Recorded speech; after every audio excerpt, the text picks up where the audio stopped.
Share ko lang yung journey namin sa pagpapatayo ng second floor na tubular lang, tapos yero.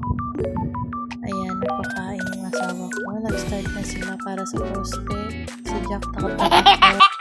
Kahirap palang mag-voice record. Ahay!